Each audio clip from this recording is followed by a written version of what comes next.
तो ये कहानी एक ऐसे आम इंसान की जिसके पास ना पहचान थी, ना पैसा था, ना शोहरत थी। मैं बात कर रही हूँ धर्मेंद्र पाजी की, जिन्होंने बॉलीवुड को ना सिर्फ एक अच्छा हीरो दिया और अपने टाइम को एक याद दिलाने वाली जो हिस्ट्री होती है। अगर हम आज बॉलीवुड को याद करते हैं तो हिस्ट्री में हम देखते हैं कि कितने अच्छे अच्छे सुपरस्टार थे। उनमें से एक थे हमारे धर्मेंद्र पाजी। तो आइए हम धर्मेंद्र पाजी के जीवन को पूरी अच्छी तरीके से बात करते हैं।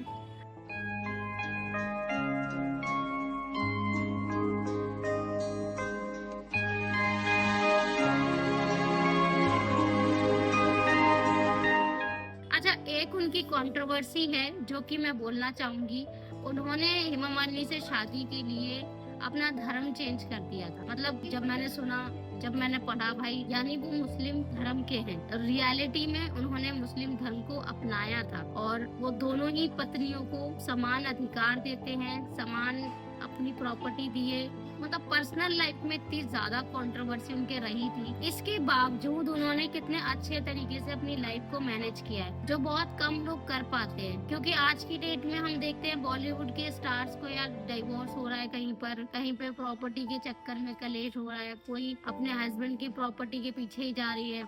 आप समझ रहे होंगे मैं किन की बात कर रही हूँ। तो काफी अच्छे से मैनेज किया और उनकी क्या लाइफ हिस्ट्री थी, जीरो से हीरो कैसे बने, ये जर्नी आज हम शेयर करेंगे आपसे। तो वेलकम है दोस्तों आपका हमारे इस चैनल में। और सबसे पहले मैं बात करती हूँ कि उनकी शुरुआत कैसे हुई करियर की। पंजाब के पगवाड़ा जगह है एक उनका, वहाँ पे बहुत ही सीधे साधे व्यक्ति का जन्म हुआ जिनका नाम पड़ा धर्म सिंह दियोल। मतलब पूरा उनका नाम है और बाकी तो इनको कई सारे नामों से जाना जाता है। और वहाँ पे उनको बचपन से ही एक्टिंग का बहुत शौक था। वो कुछ करना चाहते थे अपनी लाइफ में। और एक वक्त था जब फिल्म्स के कैरेक्टर होते थे, जो एक्ट्रेसेस को चुना जाता था। जैसे मान लो कोई मूवी आ रही है तो अब मूवी के लिए पूरा एक ना पोस्टर्स लगाए जाते थे कि भाई ये इंटरव्यू है, ऑडिशन है, आ जाओ। तो यही एक मौका जिसकी जिंदगी बदल गई। पहली डेब्यूट फिल्म थी दिल भी तेरा हम भी तेरे, 1960s में ये रिलीज हुई थी। खैर इतना कुछ रिजल्ट नहीं रहा था इस मूवी का।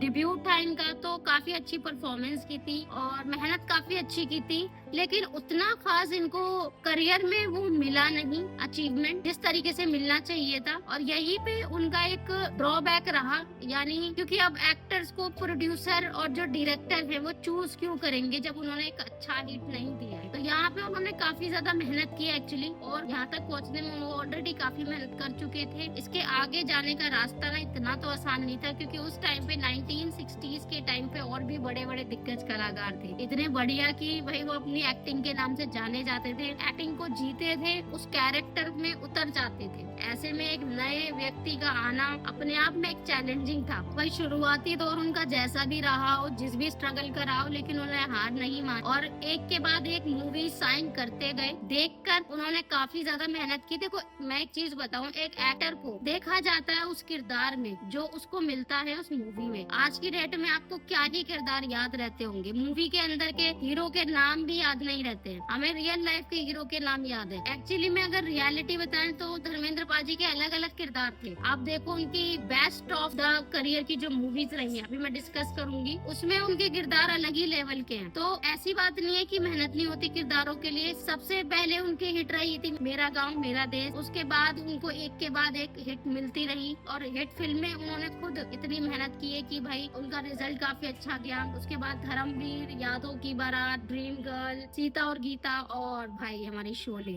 बहुत ही ज्यादा उनकी अच्छी केमिस्ट्री जो बैठी है, वो अमिताभ बच्चन के साथ आप देखोगे, जितेंद्र के साथ देखोगे और हेमा मालिनी के साथ ऑब्वियसली। तो ये है, लेकिन बहुत सारी कंट्रोवर्सी को बचा के कोई इंसान अब तक मूवीज कर रहा हो, भाई ये बहुत बड़ी बात है। 250 तक फिल्में करी है। आप खुद, मैंने जब देखा भाई ये 250 मूवी करी है भाई, 5 डिकेड में, टोटल 5 डिकेड यानी 50 सालों में उन्होंने 250 मूवीज करी है और 13 से ज्यादा मूवीज उनकी ना ब्लॉकबस्टर्स रही हैं। और आप देखोगे 25 से ज्यादा मूवीज उनकी हिट रही हैं। मतलब यानी पैसा कमाया है बट उतना लेवल का नहीं जितना बिल्कुल ही नाम हो जाए। बट आप खुद देखो इतने बड़े सुपरस्टार, और फिर उनको पद्म भूषण भी मिला है। 2012 में इनको पद्म भूषण अवार्ड मिला है, और क्योंकि उन्होंने इतना कुछ सिनेमा को दिया है, देश को इतना कुछ दिया है, उसके लिए उनको ये अवार्ड मिला, तो बहुत ही अच्छी अचीवमेंट है। फिर ये राज्यसभा में भी काफी अच्छा इन्होंने रोल प्ले किया है। खास तौर पे ज्यादा अच्छा नहीं कर पाए, बट वही एक एमपी और उसके नाम पे ही रहे कि भाई यहाँ राज्यसभा है, उनके मेंबर है। बाकी मैंने जब रिसर्च किया तो ज्यादा कुछ उन्होंने किया नहीं अपनी लाइफ में, मतलब पॉलिटिक्स करियर में। ज्यादातर जो उन्होंने हिट दिए हैं अपनी मूवीज में ही दिए हैं। एक्चुअली में अभी लेटेस्ट जो मूवी आई थी रॉकी रानी की प्रेम कहानी, वो एक नॉस्टैल्जिया फील थी, यानी पुराने टाइम को दोबारा रिवाइव करने के लिए अच्छा किरदार लिया था ये। उसमें भी उन्होंने अपनी अच्छी खासी एक्टिंग दी थी, अच्छा खासा रोल दिया था। एंड यहाँ पे ना एक चीज मैं कहना चाहूंगी कि एक कोई पर्सन अपने आप को उस पर्टिकुलर काम में ढाल ले तो उससे ज्यादा बेस्ट कोई नहीं हो सकता उन चीजों में। खैर ये तो अब हमसे अलविदा ले चुके हैं, पर इनकी मूवीज में हम हमेशा याद ही रखेंगे।